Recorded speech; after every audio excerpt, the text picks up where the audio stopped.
Waiting for it to pop up on my Facebook page. Oh, that looks like we're live. What do they look like? Oh, well. We're all on this together. Don't worry. I like the, yeah, the lighting looks nice on the camera. Hey, everybody. Hey, Chris. Hey, Dan. Hey, Rick.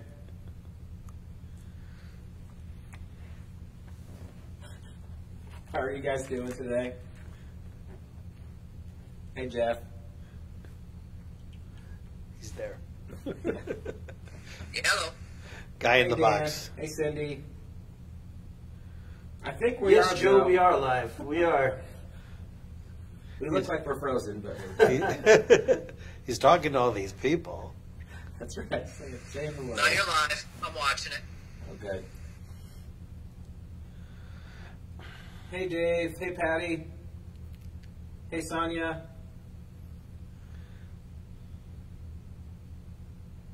Hey, Renee. Right. Look at this. Everybody's starting to come. It's great. Is Man. it raining at your house yet? When I was driving back in it. You've already got a comment about your shorts. I love know it. Oh, dude. Yeah, this is the first time you can see below my shirt. And I was like, oh, I'll be fine. I mowed the lawn before it rained. So I'm wearing mismatched socks, my OOFAs, and my shorts. So Hey, he's styling. That's here we right. are. He's Well, styling. That's right. that That's is- right. That's a very generous word. Yeah. You're making Quincy look like a snazzy dresser. And that is- that's saying something. Right? That is hard to do. How does it sound, Jeff? I'm still trying to play around with levels. Overcast. I can't see the comments from where we have everything set up to be in here. So if you could let me know how it sounds, or if people could. Michael said we should have moved the photograph over. I That's know, what I'm- I I didn't know. notice it until he said that. Now I can't stop looking at it. Yeah, no, it bothered me all through the day while I was setting up. And I contemplated taking it down, but yeah, I don't know who hung that there, but I think it was before the furniture was in this The room. furniture looks new. It is, yeah. This is all. So we just went through the past year or so renovating the fellowship nice. hall and down, and so all this furniture is new. The wall and the carpets are all new. Oh, nice. That was actually a photograph I took when I first started during vacation. No, that wasn't during vacation Bible school, but that would have been back when I first started a Is little that bit under a through the year ago. ceiling? Yeah, it Or was the up window? through the skylight and it was raining. So, cool. yeah. People are saying sound is good. Okay. I get plaid shorts. No, Dan. I used to have Oh, Yeah, plaid it shorts. sounds good. But not Okay, anymore. good. He I used to have mine plaid some shorts. plaid shorts, actually. Well, that was That was a thing like for a a while. 60s thing. Late Yeah. 60s. And then like Early late 70s. '90s, Then it early came back. 2000s, Yeah. they were back in style. Madras shorts Yeah. was my time. They're fun. Yeah. I don't know. Shorts and blue blazers. That was the style. I have a blue blazer, but I love it. I want a navy blue suit. Yeah, I've got one of Yeah, those. that's the I thing. gotta drop some. Gotta get back to my suit. I've dropped 5 pounds, Somebody- but I've got some more to go before Nice, man. I'm back into my suit wearing days. Good for you. Yeah. Everyone's saying it's like, what part of coming out of this Okay. is going to be, getting back into clothes. Right. It's like shoes. I mean, it's like slippers. That's all I wear. Slippers these days. It's or socks. I mean, and the last time I wore a suit was like, I have no idea. Can't remember. Well, and this is the weird thing. I know y'all are joining us, but like the weird thing is like people can see us, but like weekly. So, but I don't see them. Most people weekly. So like, they can tell like if my hair's getting longer or if whatever. But like I don't have I still I have to look decent at least one Right. one day a week. One Right. day. Right. Exactly. So, Well, how are you doing? I've even broken down, and I would never imagine being in the pulpit without a tie, and now I'm not wearing ties. So this is my, breakdown into, this casualness and this.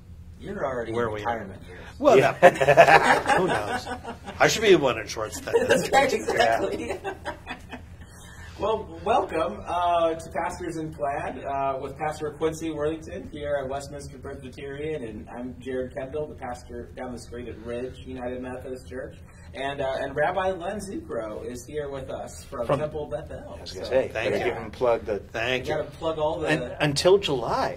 Until July. And then he moves to Rabbi Emeritus. He is retiring, but he'll still be in the area. So we're not losing Absolutely. him. And I already spoke to Ken, and I told him we're planning on doing something big for Adult Ed here, that looking at the possibility of like a 2 or 3 or 4 part session on something, because one Sunday just is not doing it. Right. Yeah.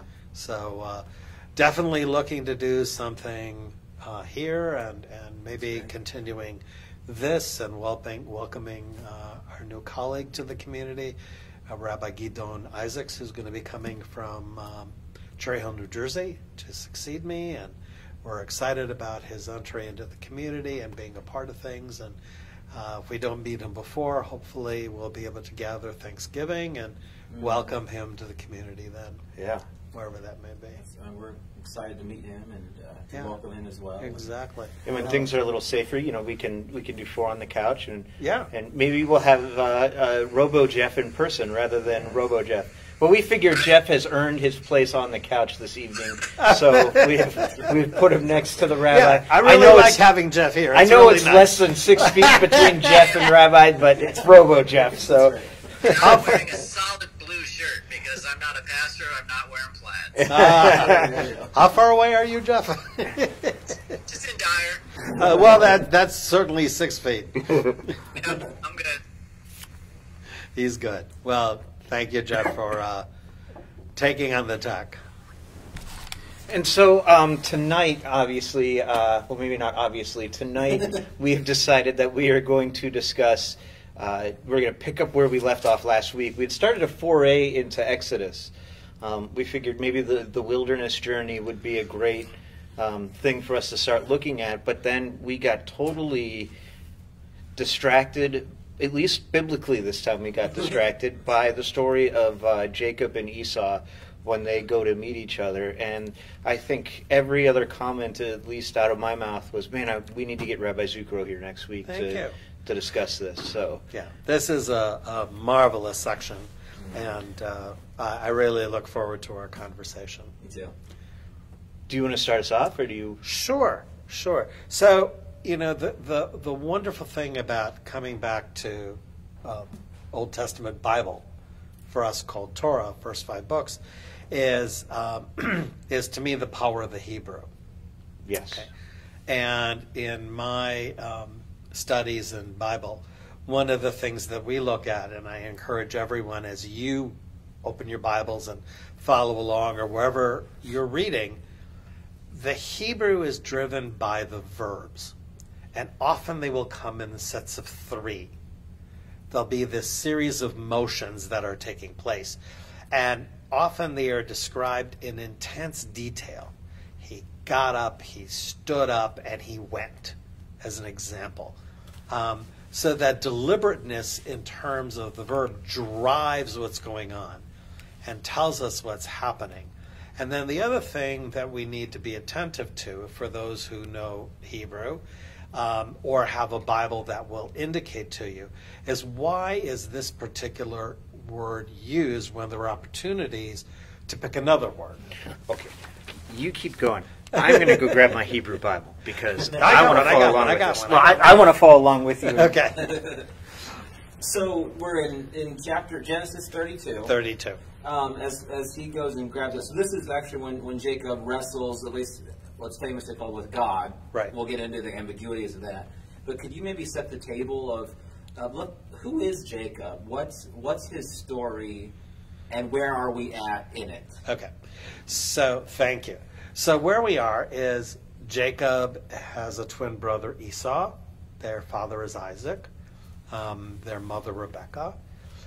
Esau is the older. Jacob is the younger. And Jacob's name, because again, names in Bible, in Torah, are really significant. So Esau is red, like the hills of Edom, which are very red. And then Jacob grabbed at his heel as he was coming out. So his name really means heel. Yeah. Okay. But it also is an indication of him being a trickster. Yeah. Right? He spent his whole life tricking people. To gain the birthright, for example. Yeah, could you maybe tell that briefly to people who might Sure. not know that one? Sure. So in ancient times, earning the birthright of the firstborn was a big deal because it was your ultimate right of inheritance. Jacob, being the younger, would inherit less because Esau, being the older, would get more. Rebecca, his mom, liked Jacob better, where we know where this is going. Family dynamics, right? That's like a soap opera. It totally, I mean, totally. It's like, If we were like to Jerry Springer soap opera. if we were to cast, there you go. If we were to cast this as a TV show, Yeah. either it'd be hysterically funny a la Saturday Night Live, Yeah. or be tragic as a really tough Yeah. drama. Yeah. Okay? Where, we would play out what's going on. So, I don't know Hebrew. I didn't have to Methodist. I didn't Sheesh. have to take it in some so, or Greek. So, and when it came time to this birthright, what Rebecca does is she tricks his dad into believing that it's Esau coming. She puts on a hairy mantle from an animal. Esau's like the Yeah. manliest man. Right, he's the hunter. Yeah. Jacob is the shepherd. And she dresses him up and she takes him before Isaac and says, it's time to bless your child. Because Isaac's dying. Right, basically. Isaac's dying. And he had sent Esau out to hunt for him and bring him back game. Because he loved barbecue. He loved, a stick on the grill, right? So when Rebecca presents Jacob, he goes, unbelievable. How did you get back here so fast with my food? And Jacob, having been, raised by his mom and devoted to God, says, well, God help me. Well, Isaac knew his older son, the He-Man, would never have said something like that, right? He would say, game good, got quick, right? Something like that, caveman talk, right? Yeah. So he gets tricked, and now when Jacob hears that Esau is coming, he flees because he imagines that Esau is going to kill him.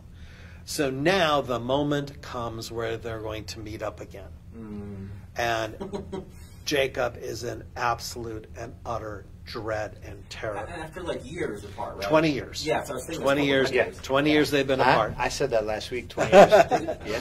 So we're at the point where Jacob divides his family up, so that we're at the beginning of 32 here, and how he is going to prepare for his meeting with his brother.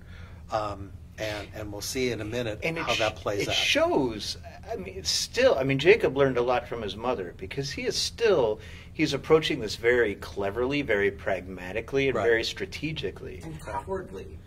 He sends his kids and his wife in front of him.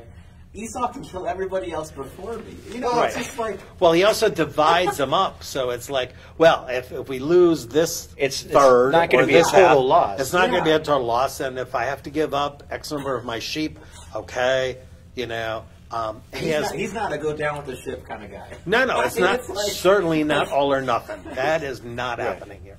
Not happening here. He's not the king who rides in with the infantry on the front lines. No. He's the trickster. Right. Yeah. Right. He's still not getting over the fact of what he did, even though he's older. His anticipation. By the way, he sends spies out. Yeah. If you remember that, to go check and see what's going on with his brother. And the messenger comes back and says, you wouldn't believe it. You would not believe what this guy has. Right? Right. He's got an armada. He is tanked to the max. We're in trouble. Yeah. Right. So this adds to Jacob's fear because now he knows, see, every fear I had that he was coming to get me, true. Yeah. True. Now what do I do? So then he comes into this moment. And it would be so fascinating I wish there were a narrative of Esau's perspective on this. Yeah. Wouldn't it be awesome? Because Esau, his actions surprised me too, because you're set up the whole time to be thinking along the lines of Jacob here in the story, where Esau's going to come in and rightfully so in many ways, right? Gosh. And yet Esau, everything's stolen from him by his little brother. It's such a shady. Totally, totally. And I want to pick up on what you're suggesting. And what is fascinating is, why does the text do what it does? In the sense of, it doesn't tell us that narrative. Right. So we have to fill it in. Later on, the rabbis will fill it in. But that being said, Esau gets a raw deal. Okay? My understanding of the Genesis narrative is it's saying to you, okay, we're going along and we got these two, right? Jacob and Esau, right? They diverge, they're going to come back together. But then at that point, the storyline is going to continue with Jacob, because that's what they want us to know. And Esau will get put to the side. Okay? Cain and Abel, one of them gets put to, Noah gets put to the side until we get to Abraham, and then his line continues the Genesis narratives. Right. Because that's what they want us to know. So that being said, we lose the other side of it. We lose the side of, well, how does Esau fit in here? And is he really being made out to be the bad guy because he's the bad guy? Or is it being made out to be who he is because that's what the narrative wants us to know? Jeff, do we have any questions yet? There's one comment. Dave Dawes says, so you're saying Jacob is essentially Loki? Yeah, you know, that thought has come to my mind. That thought, I had that thought when you said trickster. I went, yeah, it'd be interesting to do a comparison between Jacob and Loki. Except I think Loki, when you read the Norse mythology, I mean, even in the Avengers stuff, he's pretty bad. But in the Norse mythology, I mean, he is way worse than Jacob. Way worse than Jacob. I mean, I don't think it's nefarious in this way. I think I'm being put into this place because that's what the narrative wants me to do. However, we as the reader, we as the audience, see what is being presented to us, where the characters may not know what's going on for them. It may be unclear to them why this is happening. We see what's going on off stage, they don't. Right, right. So that's another framework to begin to understand what's going on in the story and how that's all taking place. But, you know, Pastor Kendall said at the beginning that what if we were to cast this as a modern day story? And the beauty of the Genesis narratives is that they are. We know these families. We know families where siblings don't get along. We know families. You know, for those of us old enough, we remember the Smothers Brothers who said, "Mom like you best." You remember that? So, you know, we have those kinds of things going on. And what makes the Genesis story so powerful to me, and it's my favorite of all the books, because of the narratives, because it's storytelling. Me too. And it helps us begin to understand what powers us. We love stories. There's a wonderful book I have of collection of stories, and it's entitled "Because God Loves Stories." Nice. So, you know, I think it's this notion that we love to hear stories. Now, Rabbi Zucker, one of the things I heard, it was, I guess, a theory around the Pentateuch, or the Torah. I'm sorry, the Pentateuch is the Greek version of the Torah. Right. But was that the order in which it was kind of written was, it started with Exodus and went through the other four, and then Genesis was kind of like a Hobbit to the Lord of the Rings, where it was written after Exodus. It was like a preface to Exodus. That Exodus was kind of the main story, but then people were wondering, well, how did we get there? Right. And so they start with, you know, the Bereshit to begin with, or once upon, you know, our story begins with God creating. Right. Rashi, the great medieval commentator, says that for him, the Jewish aspect of Torah begins in chapter 12 of Genesis with the Abraham account. Everything prior to that is universal, right? Oh, It's wow, everyman, yeah. right? It's everyman. Noah's everyman. Right. Cain and Abel are everyman. I mean, it comes to explain things we already know. Fratricide, murder, existed, but the story is there to help us understand this, right? Parental favoritism exists. The story comes to help us understand this. Exodus is really the peoplehood story. Right. This is the family picture. Okay. Right. This is the let's go to wherever place we're going to go and get everyone seated like we are here on couches, all the family behind us, and then the photographer, like we're looking into the camera, takes the big family picture. And we're made to look like we're all happy, where we know that someone's pinching someone else and someone's pulling someone's ear, and the shenanigans are going on. And who gets played upon is already foretold. We know this, right? So that's framing, again, what's going on here. Perhaps, as you're suggesting, these narratives existed elsewhere and in other forms. It's possible. And then the Bible writers collected them to have what we now have, to be the line in the story that's going to take us through to that Exodus point and the story of Moses. I mean, the Moses story is a whole separate narrative. Right. Because he never sets foot in the Holy Land. Right. He doesn't know these people who are his ancestors. Well, for a while there, he didn't even know they were his ancestors. Exactly. Yeah. But it's being told I have relatives I've never met, and I don't know their story, or you don't know their story. How do we get them into the story is really what this is all about. Well, that's a good jumping point into this story, because this is a formative moment in the people that will thereafter be called Israel. Correct. So shall we jump into it? Absolutely. Let's go. I'm really excited to wrestle with this passage. I see what you did there. I see what you did there. So clever. Terrific. Terrific. If we're looking This at is chapter seminary. 22, We're practicing seminary. starting in verse 22, Rabbi, do you want to read this chapter for us? Sure. In Hebrew, please. Sure. It's beautiful. I am terrible at reading Hebrew most of the time, unless I practice and practice. But to hear Hebrew read from... Right. So if you're following along, Genesis chapter 32, starting in verse 22. Vatovar hamincha al panav, v'hu lach balayla hahu b'machaneh. So the present passed over before him, and he lodged himself that night in the camp. Vayakom balayla hahu, and he arose at that night. Vayikach et shtei nashav ve'et shnei shivchotav ve'et echad asar yaladav ve'yavor et hama'avar yavok.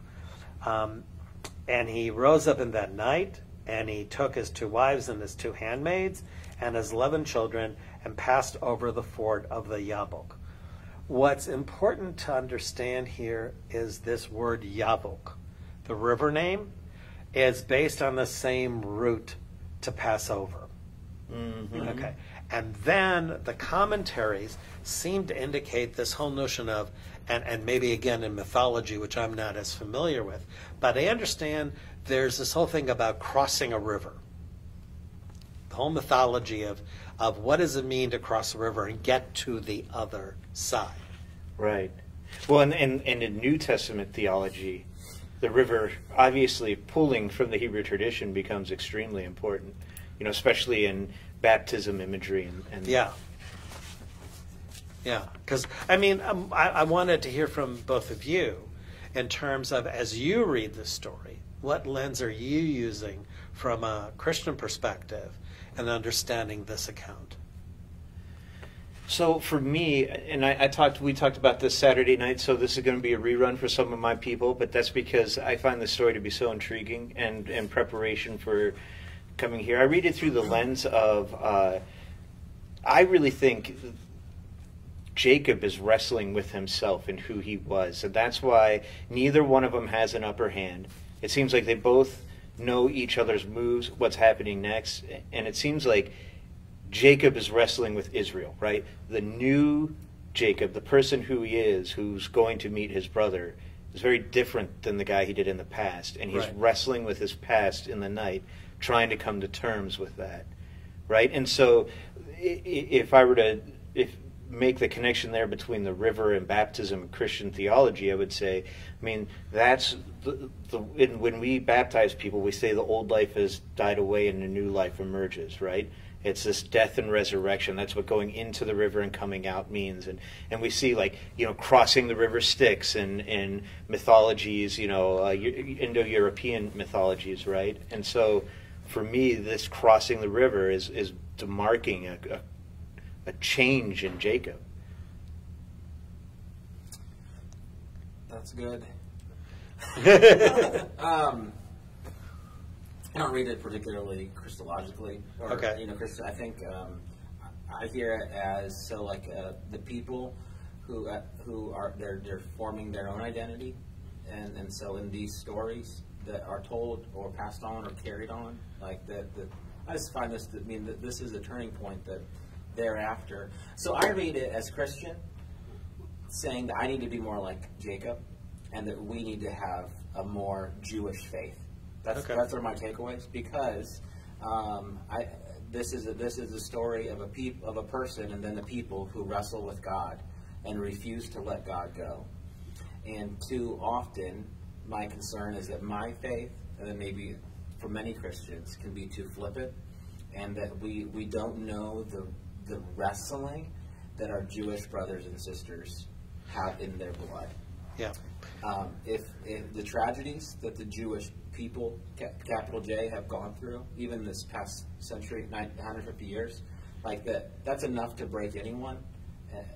And yet it didn't break many people. Mm-hmm. And so, it did break many people, but it didn't. So my whole thing is how can we as Christians have a faith more like this? Yeah, and that I appreciate that, and your commentary on the text flows from traditional Jewish commentary, which says that the suffering that Jacob goes through and the wrenching of his hip, which is really not his hip, it's below here, it's his socket, and that he then spends the rest of his life limping. Yeah. Okay. Becomes the example of suffering, right? But he overcomes it, right? And his redemption, to use the crossing of the river, will come when he reunites with Joseph in Egypt and sees the rise of the people, right? So that ends the narrative and ends Genesis and leads to, there arose a new Pharaoh in Egypt who did not know Joseph. That's and right. Therefore could enslave this people because he doesn't know the story. That's right.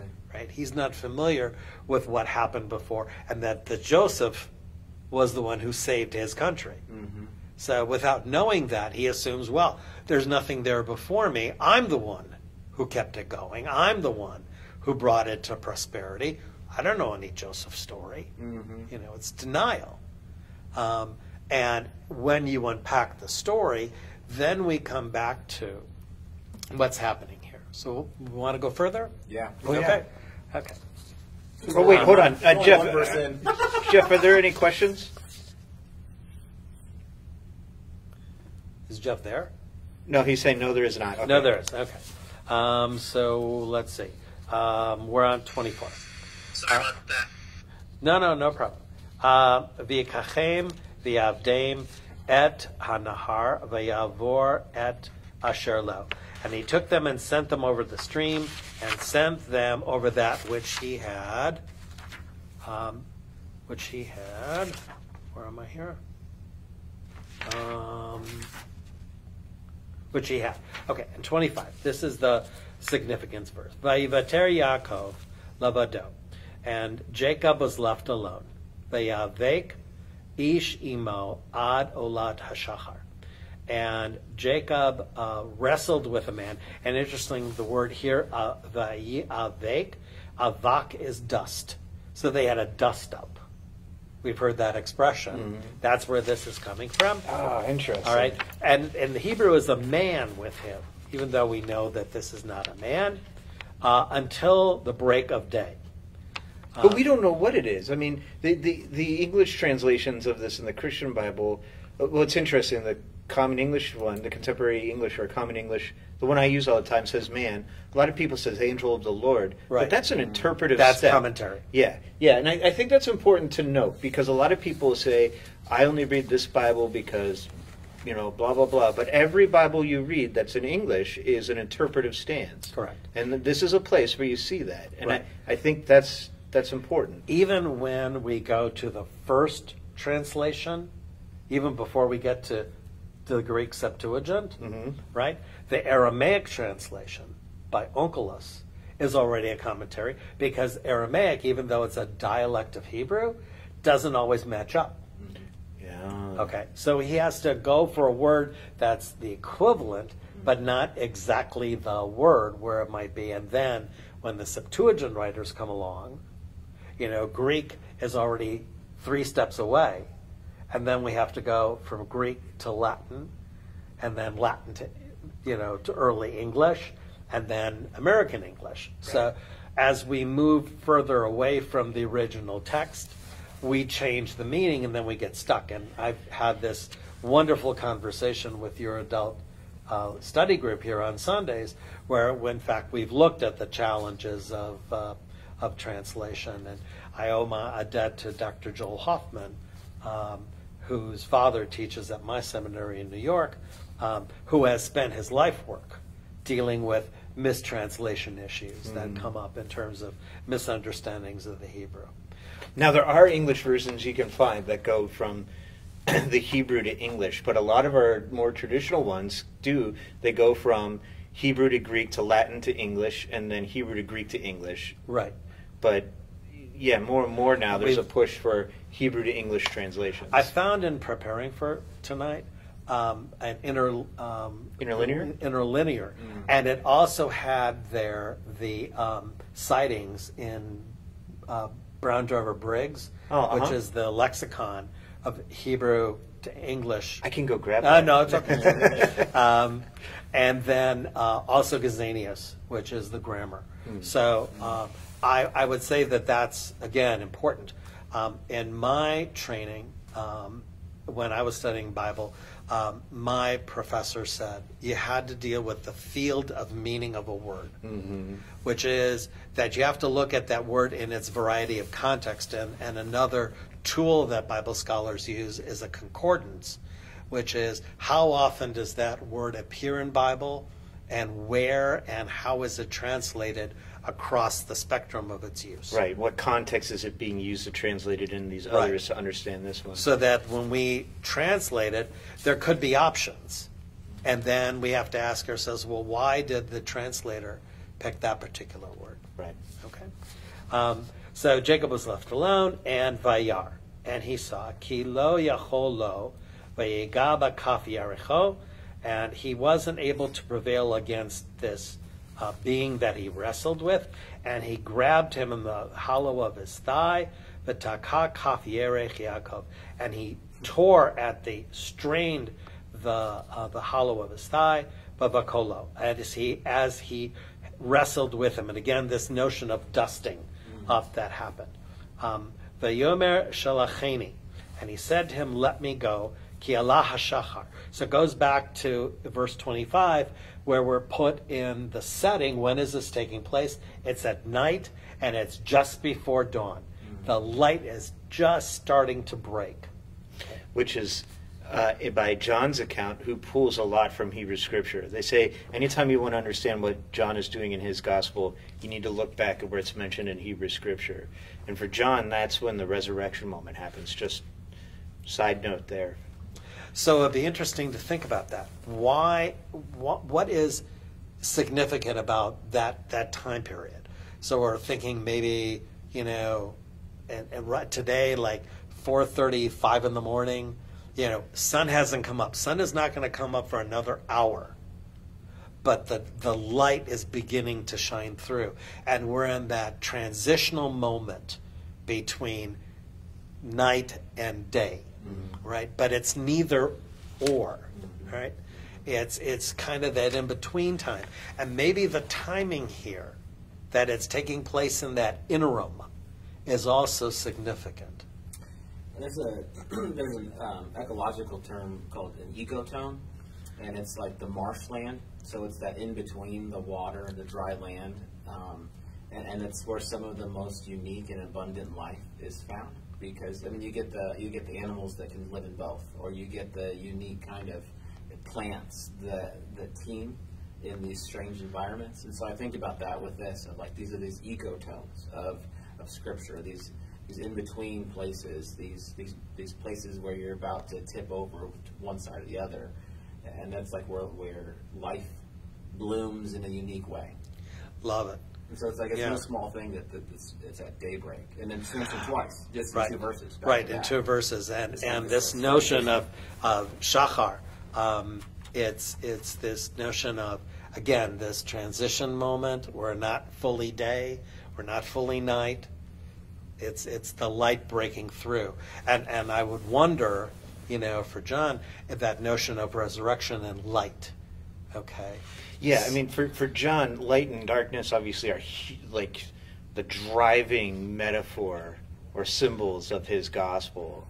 And it's kind of that idea that everything here is hanging in the balance, right? He starts his narrative by echoing the first 5 verses of Genesis, and concludes with the famous line about there's a light that shines through the darkness and the darkness cannot overcome it.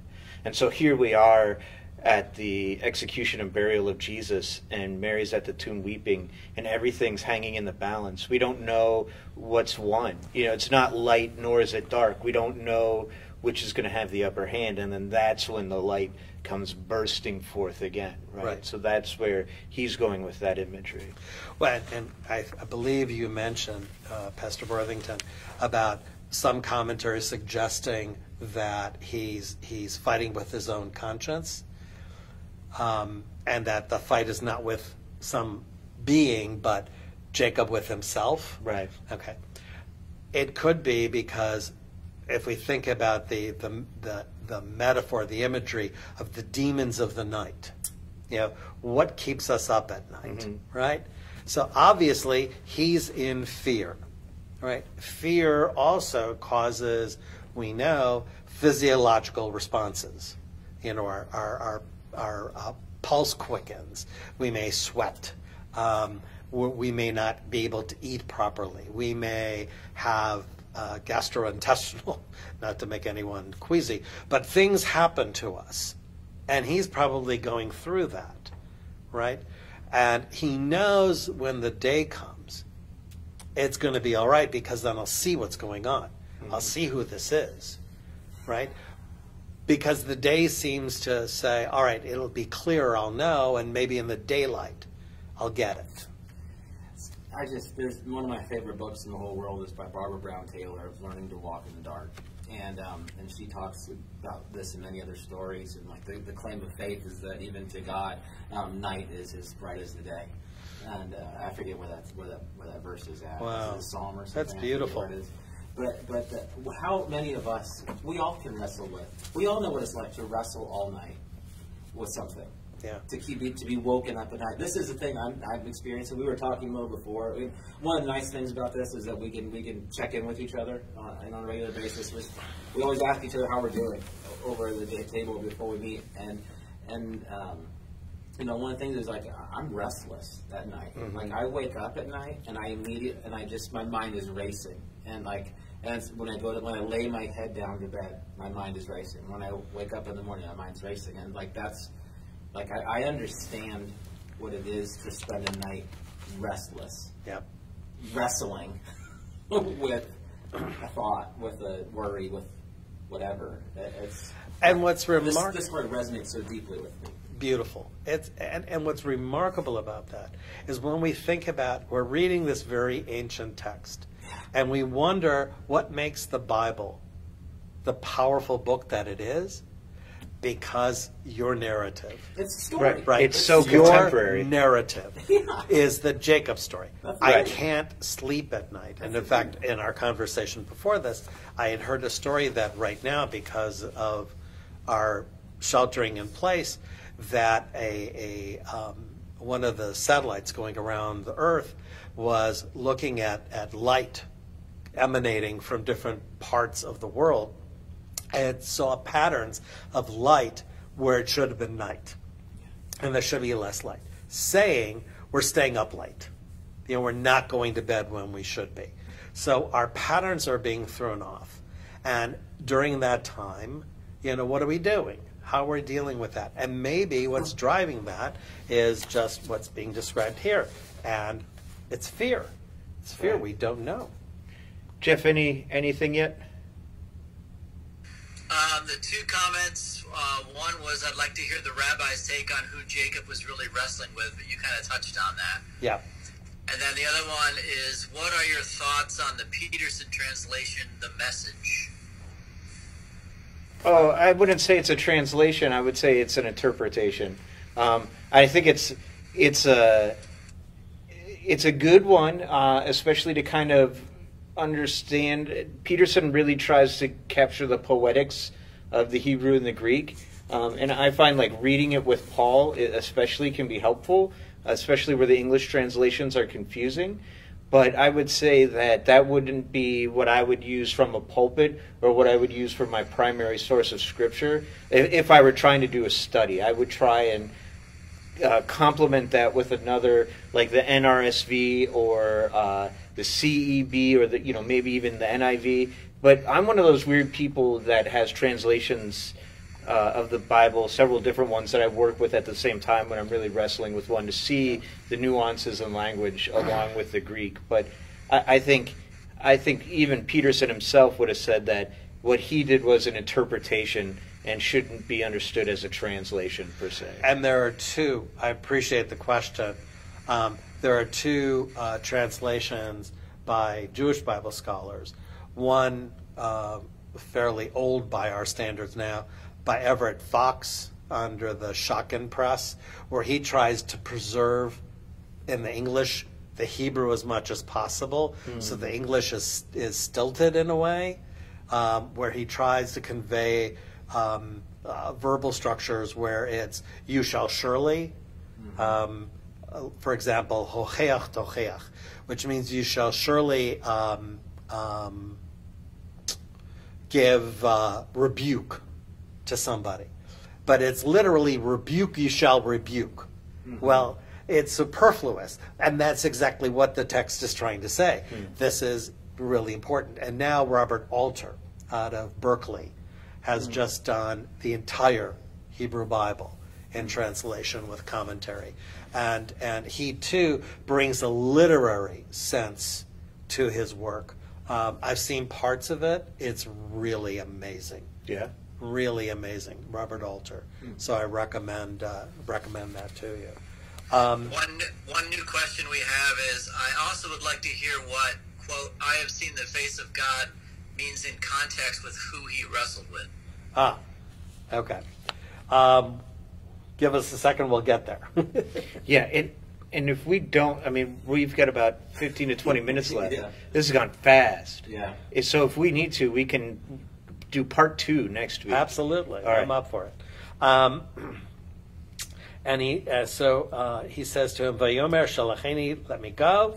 Ki Allah hashachar, because the day is breaking. Vayomer lo ashlacheni, I'm sorry, I will let you go. Ki im barachani, not only if you will bless me, right? I will say, I will not let you go unless you bless me. This is Jacob speaking to this divine being. Vayomer elav, and he said to him, Ma shemcha, Vayomar Yaakov, and he asked, what is your name? He says, my name is Jacob. Vayomer lo Yaakov ye'amer od shemcha ki im Yisrael ki sharita im Elohim v'im anashim vatuchal. This is an amazing verse. And he says, no, Jacob, it will not be your name anymore. I'm trying to be as literal as I can be. Ki, because you have striven with God and have prevailed. So he's now renamed Israel because the one who has striven with God. El is God. Yisra, meaning he's striven. He has engaged. Vayishal Yaakov, I'm on verse 30. Vayomer higadna shimcha, Vayomer lama zeh tish'al lishmi, V'yarechoto sham. And he says to him, Jacob, tell me your name, speaking to this man, this being.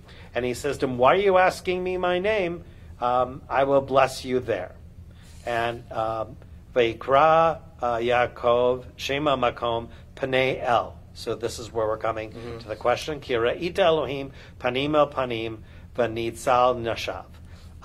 And Jacob called the name of the place Panei El because he saw God face to face and persevered. So what does that mean? He persevered because the understanding was, in ancient biblical times, you could not see God's face. Because if you did, Indiana Jones, Right. you're gone, Right. obliterated, right? So I think this is a metaphoric reading of the text to say, yes, I encountered God and I had this experience, and for me it was as if I saw God face to face, and I have prevailed against this existing notion. So I hope that answers the question. Follow up if you wish. It's interesting. I haven't heard of that, interpreted that way. Yeah. So that's why I think if we get back to Jacob struggling with himself and this idea of keeping us up at night, it's in looking back on those times and going through those struggles that I feel like, maybe not at the moment, but later, when it's done, when I'm hobbled and scarred and wounded from these experiences, that I can see a more intimate closeness with God. Sure. I mean, and I would think, and again, what makes the narrative powerful is, have any of us had that kind of encounter where we feel that we've encountered God's presence? What was that like? And if you've had it, it's pretty powerful, or it can be pretty powerful. And inciting that story that you just shared. And others have had it. It's my come to God moment, but also can be the moment of God coming to me. For those in ministry who receive the call, how does that happen? And what way does it take place? Do we really hear something divine speaking to us to say, I am taking you out of whatever your path has been, and now I'm going to send you on this mission with you as my messenger to carry forth my message to the people. So, that becomes part of this as well. Yeah. And it invites us to share our personal narrative, and invites you to share yours back to us, because that's where we meet. Right. That's the face-to-face. And it's in that face-to-face moment that we encounter God, when we are sharing. So it becomes it's a remarkable story. So I'm honored to share it with you. Thank you. Yeah, no, I'm glad you're here. I don't know if Jared is, but I totally am. Well, he came casual for the moment. Right, That's yeah. right, exactly. And we're glad he did. Yeah. We're glad On he the did. waist up, I was Yeah, he's good. fine. He's good. So, Jared, as you go through the story, you hinted a little bit about what this speaks to you. Share more, because I'm really interested from your perspective. There's a prayer. I don't have it in front of me, but it was written by a man. It was found by a man who was in one of the Holocaust camps, and he has this beautiful letter talking about how you have done everything to destroy my faith in you. And so, there are all these passages I'm reminded of, like in Habakkuk. And yet I will praise the Lord, and yet I will rejoice in God my Savior. I think of people like Ruth. There's this defiant nonetheless among some of the people, particularly in the Hebrew Scriptures, in the Old Testament for us. So when you talk about the struggle with your past self, it's easier to walk away from that. It's it's one thing to dip your toes into it. That's a moment of courage, but there's a lot of people who, in whatever the struggle is, whether it's with your past self or reconciling with someone else or with God, that it's just as easy to not wade into those waters. I think now of like the complexities of the coronavirus and the economy and the globe and the forces at work, it's easier to not wade into the waters of the complexity and to just hold on to my truth, or to not wrestle with who I've been or who I am, who I'm becoming, to not continue striving with God. When we talk about, I know I have so many friends who have rightfully walked away from their faith, from their faith that they had grown up in, and the faith that had wounded them and has wounded them. I am empathetic to that. But I have a different respect when I see people like Jacob who continue to wrestle even after they get hurt, who refuse to let God go, refuse to let their wrestling go. That's a different kind of wrestling than me just wrestling with anxiety or fear or stress. And that I think that's what this story is inviting me into. I love is it. to wrestle with. I don't understand how you can live through the Holocaust and still have faith in God.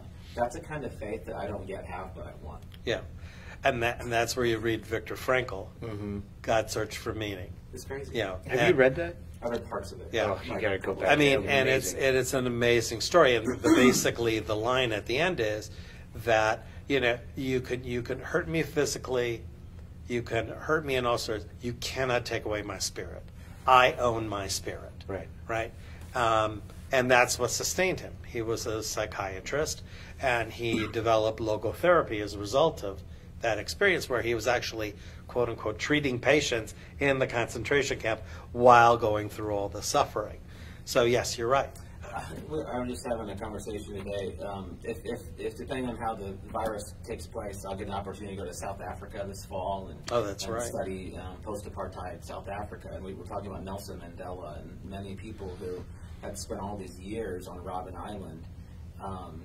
And yet it was in Robben Island where it became actually the impetus for the revolution, because they were educating one another, not just to become lawyers or politicians down the road, but on Africa's past that was being forced out of the school system. So it's just like those. So when I think about the crucible moments, this to me is the crucible moment. It's thereafter, not only is Jacob's life changed, but all of Israel becomes those who struggle with God. We talked about this last week, and I can't get over that. To me, that's incredibly beautiful. Yeah. And for people who say, "Oh, I'm just New Testament, I'm just Jesus," what a horrible! They're missing out on so much beauty. It breaks my heart. Well, it's like watching 1980s TV in black and white versus watching 4K. If you take out the Hebrew Bible from the New Testament, because so much of that is based and built upon the foundation that's built in these stories, right? But they're so good. You miss out on the stories. You don't get a taste of it in the New Testament. There's too many letters. The Hebrew Scriptures are story after story after story. I love it. But in that narrative, right? And I'm now thinking to our conversation we had when we did Matthew, right? And I'm thinking about the little I know about the Jesus narrative. Isn't Jesus' life struggle? Okay. I mean, he starts up in the Galilee. He comes down to Jerusalem. He fights against the system, what he sees as a corrupt system, trying to change it, and he can't. Again, addressing forces much stronger than him and everybody in terms of the Roman occupation. So this ties into Mandela, that crucible moment. And what does it take? And then we're brought back to the river. Okay? When I'm currently studying to be a hospital chaplain in a program called Clinical Pastoral Education. And one of our assignments was to pick a song that we want to bring to the class. And why is that song important to us? It's not as easy as it sounds. Try it. Okay? Pick a song that really speaks to you. Yes, actually, that's a great and then explain to others why you picked that song. Yeah. So mine was Billy Joel's River of Dreams. We're searching for something that I don't really know or I can't really find. That's the Jacob story. We're searching for it. I can't find it. We're struggling it. I see the river. I see the other side. I can't get there. And that's It's all. too That's far to how many cross. songs there are about that. And you Yeah. too. I still haven't found what I'm looking for. I mean, now to me, I like Augustine. We talk about Augustine from time to time, and Augustine says our hearts are restless until they find their rest in Thee, O Lord. And it's like, I just find something here about that. I mean, there's this restlessness is not always a bad thing. No. And in fact, like it's so circle back, then I'll stop talking. Barbara Brown talks about how there's beautiful things that happen in the dark. Rarely do you kiss someone with your eyes open. Babies, in the darkness of the tomb, resurrection is found. Like here, like darkness is not always a bad thing. No. Pandemics are not holistically bad and evil. There's some beautiful stuff that's happening right now that I'm excited to continue to see unfold. Yeah. And I pray that I'll be part of this weaving movement that's erupting of people who are working together and building something beautiful that is uprooting old ways. I mean, that's a whole other conversation. This is a beautiful thing. Right. And I want to thank you because, if we had been going along our normal course and, being in our facilities with our folks and doing what we do, would this have emerged that we would be having and using this power of technology to have this kind of conversation? Right. There's no way. So in that sense, I'm grateful. Yeah. We're finding the silver lining in the pandemic cloud. And the big question, and I don't know who's going to write the theology of this moment. Yeah. There are wise, smart people out there who I hope will and take the time to guide us as we come through this and lead us to whatever the other side of the river looks like. Mm-hmm. Jeff, any other questions or comments we need to be aware of? The only let's see. David says God uses suffering for His purpose, and then Joe Kiefner has one that's a little bit long. I have a life application study Bible in which I highlighted the comment many years ago. Strong character develops as you struggle through tough conditions. Israel is the new strong character which developed from the struggle. Jacob was before the struggle. Our struggles in life can change us in profound ways. Yeah. Yep. For good or for ill. Yep. That's the thing about it. Totally. And also a side note, I thought the rabbi was cool before, but then he dropped a Billy Joel reference. And yes. Is that a Jeff note or is that a comment in the? Love it. That's a Jeff comment. Okay. Thank you, Jeff. Okay.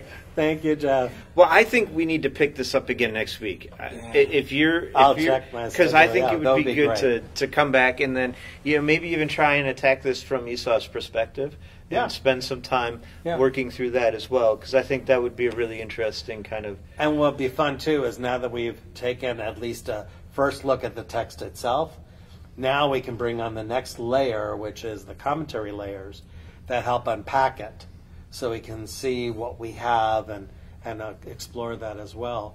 And also invite, again, those who are watching to submit questions during the week that we can open up our conversation with looking at the things that you were interested in. So again, Yeah, we I'm very monitor grateful. the Pastors In Plaid group throughout the week, or the page throughout the week. So if you have questions, like if one pops up after we're done, or as you're going through your week thinking about this stuff, feel free to drop it in the Pastors In Plaid inbox, and I'll make sure to check it, and that we'll have it written down and in front of us for the three of us to go through next week for sure.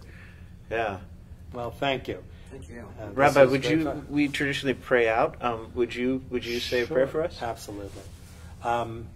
We pray to the Holy One of blessing to bring blessing upon all of us, to show us the light of goodness, the light of a new day filled with opportunity. And most importantly, tonight, as every night, I pray for our well-being, for the health and safety of our beloved families, for the health and safety of our frontline workforce, our EMTs, our doctors, our nurses, our respiratory therapists, and those who make sure that our hospitals are clean. our doctors, our policemen, our firemen, and everybody. We pray for their well-being, and we say amen. Amen.